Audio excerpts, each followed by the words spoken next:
Si hiciéramos un corte sagital y hiciéramos esta división, veríamos a los hemisferios de una forma lateral, empezando por lo que es la comisura o el cuerpo calloso, ¿sí? Y de ahí despegando hacia lo que son los lóbulos o la corteza cerebral como tal, ¿sí? No sé ustedes cómo lo vean, pero parece como si fuera un casco de fútbol americano, ¿no? Debajo de esto, ¿qué es lo que vamos a encontrar? El cuerpo pellucidum. Vamos a ponerlo como si fuera de esta forma, el cuerpo pellucidum. Debajo del cuerpo pellucidum vamos a encontrar estas estructuras. Vamos a ponerles igual de rojo, que es el fornix, ¿sí? El fornix, si nosotros lo viéramos de forma lateral, empezaría como desde aquí, siguiendo todo esto, hasta llegar a formar en su porción más anterior los cuerpos mamilares. Esta sería su asta anterior, su asta medial, y posteriormente continuaría con el asta posterior. Es lo que les decía, como si prácticamente estuviera abrazando los tálamos.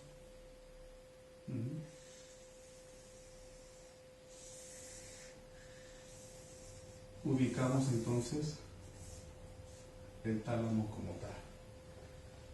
En su porción inferior, vámonos a la porción inferior, vamos a encontrar estas estructuras que son propiamente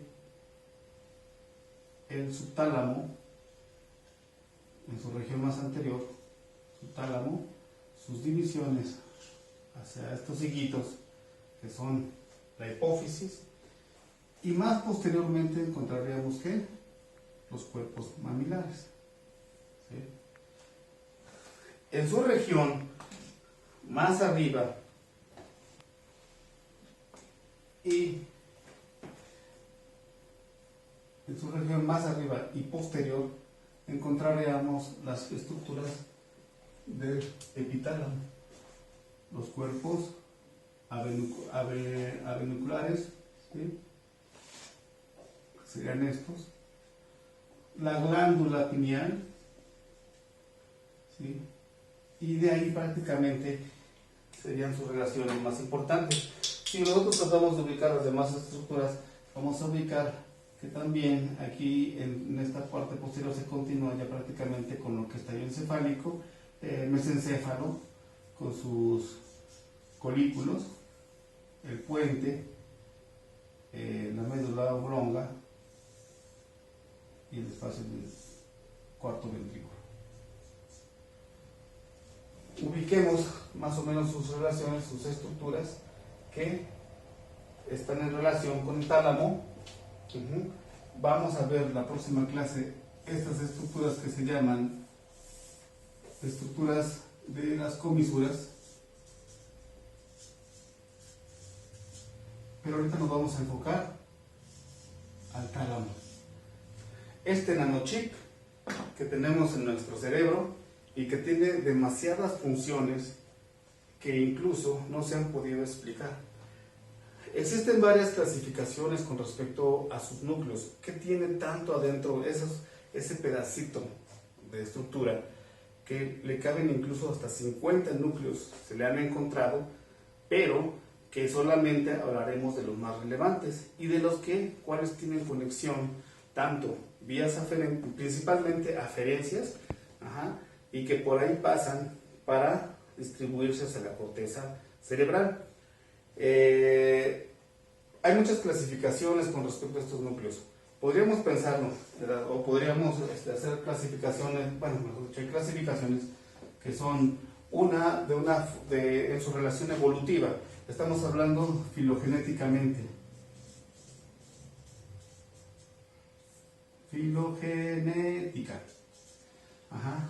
En las cuestiones filogenéticas podemos hablar, por ejemplo, igual como se ha visto en cerebelo, que también tiene un arquitálamo, que son las estructuras arquitálamo, que son las estructuras pues más viejas, por decirlo así. Ejemplo de ellos pues son algunas estructuras de los núcleos laminares. Hay otros más de importancia, los núcleos laminares. Vamos a encontrar otras estructuras que son las paleotalámicas. Estas paleotalámicas, por ejemplo, algunas estructuras de estas son los cuerpos geniculados. Y ya las más nuevas, que se le conoce como neocerebelo, o digo neotálamo, estamos hablando de neotálamo.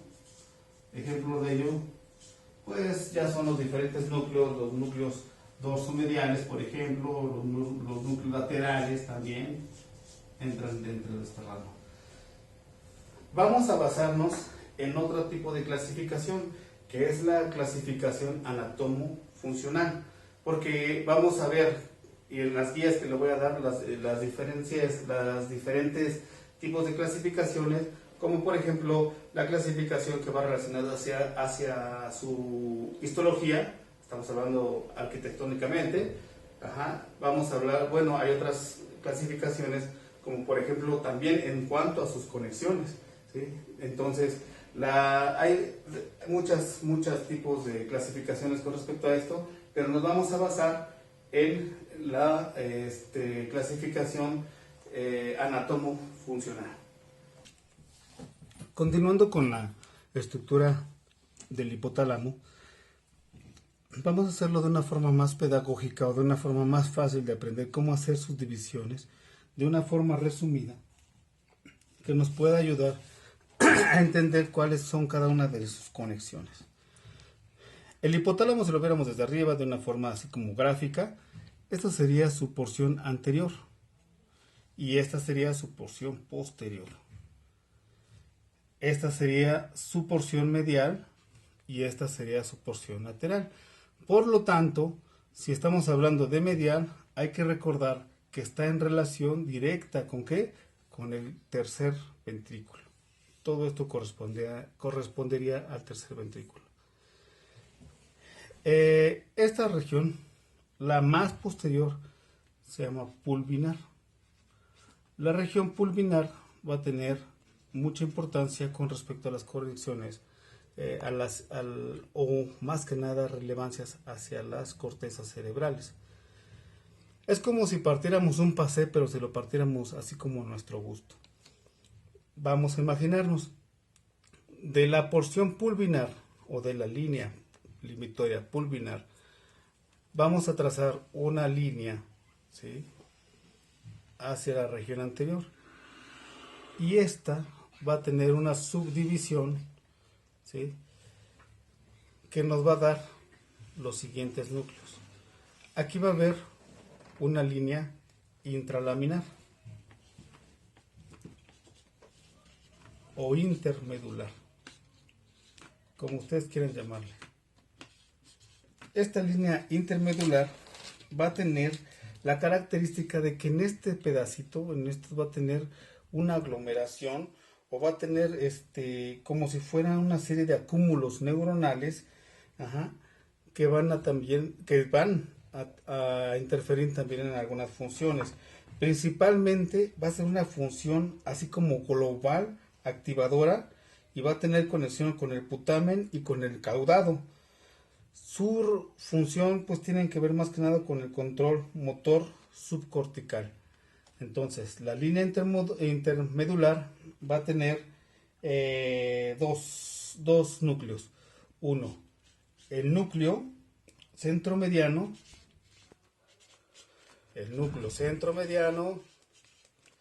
y otro núcleo que es el parafascicular. fascicular. Estas se van a encontrar alrededor de la línea intermedular y por lo tanto se le conocen como núcleos intralaminares. ¿Sí? Todo lo que es cerca del ventrículo o cerca, ¿sí? O más medial, pues tiene el nombre de medial. Todo lo externo va a tener el nombre de lateral. Vamos a ocupar otra vez la cuestión filogenética o embriológica para determinar superior o inferior.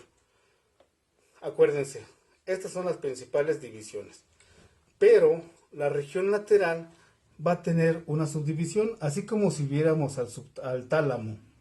De esta forma, ¿sí? Se va a partir a la mitad. Esa línea tiene un nombre, que esta línea la vamos a delimitar así. Vamos a ponerlo de otro color, ¿sí?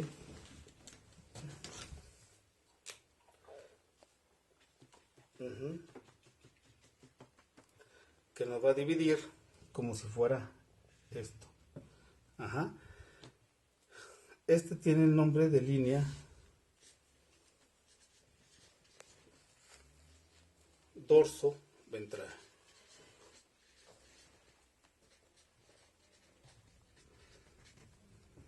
Línea dorso ventral. Vamos a empezar de arriba. Toda esta división o toda esta serie de núcleos, ¿sí? Se le conocen como núcleos anteriores o complejo nuclear anterior. Núcleo anterior. Va a tener también algunas divisiones. Fíjense cómo, a final de cuentas, estos núcleos anteriores no significa que nada más sea uno solo, sino que también va a tener divisiones o núcleos divisorios como tal. ¿Sí? Un núcleo central o un núcleo principal, como se le conoce, ¿sí? Que es anteroventral. Ok. Nos acordamos que filogenéticamente, acordémonos de que las estructuras diencefálicas y cuya estructura principal es el tálamo, ¿sí? Van a derivar, recordemos, de una vesícula principal que se llama prosencéfalo. El prosencéfalo va a tener dos divisiones. Nos acordamos que va a tener una división telencefálica y otra división que se llama diencefálica. ¿Sí? Esta división diencefálica, por cuestiones evolutivas, todo lo que tenga que ver dorsal, ¿sí? Todo lo que fuera dorsal o espalda, se va a volver superior. Y todo lo que sea ventral, se va a volver inferior. De ahí la nomenclatura que hicieron para esta división. Entonces aquí ponemos dorsal, es como si equivaliera a superior. Y ventral, si equivaliera a inferior. Dorsal y ventral. Esta lámina es la línea dorso-ventral lateral.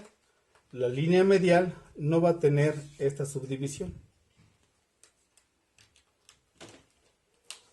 Vámonos de este lado, de las regiones laterales. La región lateral sí va a tener, como decíamos, esta división. Por lo tanto, los núcleos que se encuentren en la zona más superior tendrán el nombre de dorsal. Los grupos que tendrán o que son más inferiores tendrán el nombre de ventral. Si nos vamos de este lado, empecemos de las zonas, principalmente de las zonas ventrales. Dividamos estas o hagamos estas subdivisiones en anterior, media y posterior. Anterior, media y posterior. Por lo tanto, estos núcleos se les podría considerar, o su nombre correcto sería núcleos ventrolaterales anteriores, núcleos ventromediales o núcleos ventrolaterales posteriores. ¿Sí? Es ahí donde está esta división. ¿Sí? Los núcleos de la zona ventral anterior van a tener relación, o más que nada, con el cuerpo estriado. Comunicación con el cuerpo estriado. Vamos a ponerle aquí cuerpo estriado. Y va a tener también relación con el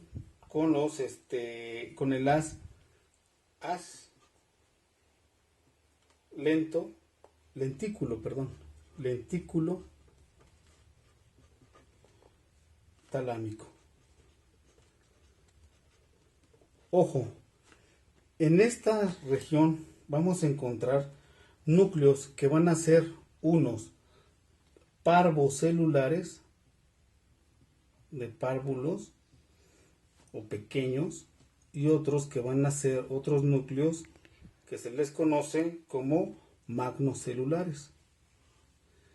Los núcleos parvocelulares, vamos a verla así, van a tener relación o van a tener función con los movimientos principalmente de la cabeza. Estamos hablando de ojos, principalmente, cuello y cabeza. Los magnocelulares, más grandotes, obviamente, estos núcleos, porque tienen la responsabilidad con respecto a los movimientos, pues ya de todo el cuerpo, principalmente de lo que es de todo el cuerpo y extremidades.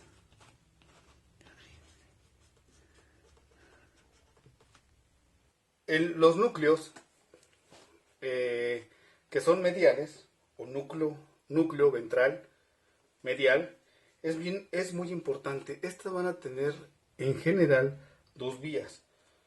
Una vía que va a ser cerebelosa. Esta vía cerebelosa, vamos a poner así, cerebelosa, va a tener funciones principalmente de sensibilidad. Pero ¿qué tipo de sensibilidad? Va a ser principalmente profunda e inconsciente. Pero también va a tener, acuérdense de estos núcleos, va a tener también relación o comunicación, ¿sí?, con las regiones dorsolaterales, y de ahí va a ser el relevo, y de ahí ¿hacia dónde? Hacia la corteza cerebral, pero principalmente a lo que es la corteza parietal. Y estas funciones se van a relacionar más de tipo motoras y sensibilidad, ¿sí?, con respecto a sensibilidad profunda e inconsciente cerebelosa. Ahora, veamos los núcleos posteriores de la región ventral.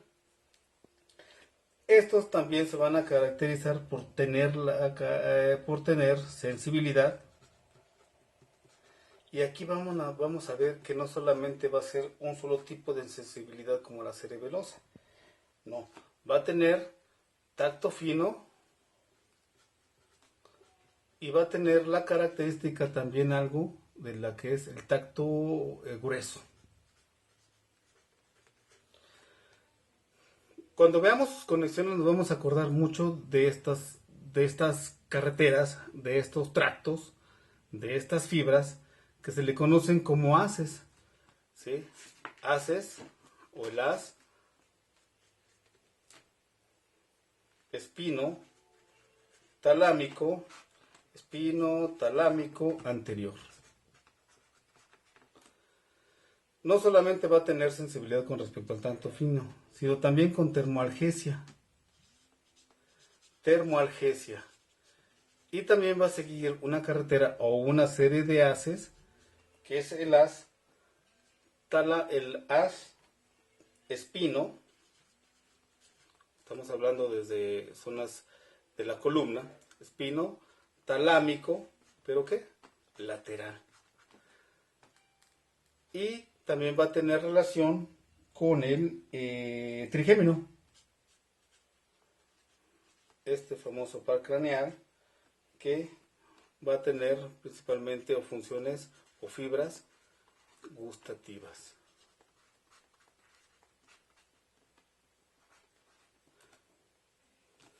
Hablando entonces de los núcleos laterales, entonces vamos a encontrar que hay unos núcleos dorsolaterales, dorsoventrales, y de aquí van a haber algunas divisiones, y también en su región dorsolateral va a haber una anterior o una posterior. Vámonos ahora del lado medial, vámonos del lado más pegado hacia lo que es el tercer ventrículo. Estas estructuras o estos núcleos tienen mayor importancia, están más desarrollados en el ser humano, y van a tener la característica de que van a estar en relación con funciones olfativas de la corteza cerebral, así como funciones vegetativas y del limbo o límbicas. Háblese del limbo como si fuera la frontera, las cuestiones o los razonamientos más secretos de nuestra mente. A eso se refiere el sistema límbico. Aunque hay anatómicamente hay núcleos anteriores, mediales y posteriores, o incluso hay unos libros que lo manejan también como superior, medio, o superior, medial y lateral. Entonces mejor utilizamos aquí sí la nomenclatura más de tipo funcional. ¿Por qué? Porque aquí nada más van a haber dos. Vamos a hacer una división de dos tipos de núcleos. Uno que es el anterior, y el otro que es el posterior. Con respecto al núcleo o a los núcleos anteriores, van a tener relación con ¿qué? Con tálamo, con algo que se le conoce como centro de asociación o integración, considérese lo mismo, ¿sí? Talámica, centro de asociación talámica. Y los posteriores, el centro de asociación o integración hipotalámica. Por lo cual, algunos funcionamientos o algunas haces van a tener relación con estos relevos para sus funciones. La región pulvinar, vamos a imaginarnos así, a grandes rasgos, como si fuera una zona de asociación, o como si fuera realmente así como como si nos imagináramos el switch, ¿no?, de la luz. O ya ven, se acuerdan que hay unos reguladores que nos ayudan a que no pase mucha carga por ahí, como de medir la energía de cierta manera, y va a tener una asociación, que no se les olvide, va a tener asociación de la corteza cerebral, pero ¿de qué? Principalmente, ojo, parietal, temporal y occipital.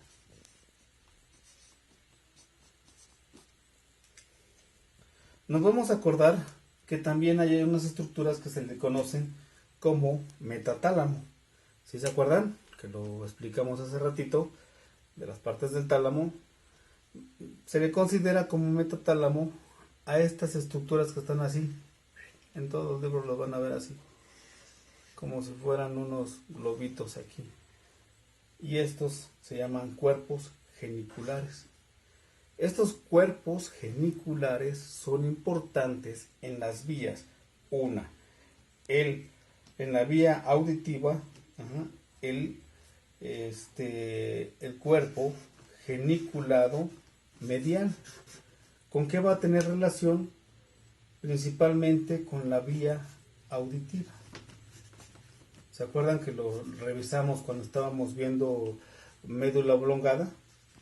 ¿Sí se acuerdan? Ok. Vía auditiva.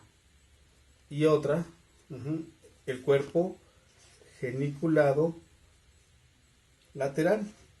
Medial, lateral. Medial, lateral. Cuerpo geniculado lateral va a tener relación con la vía óptica.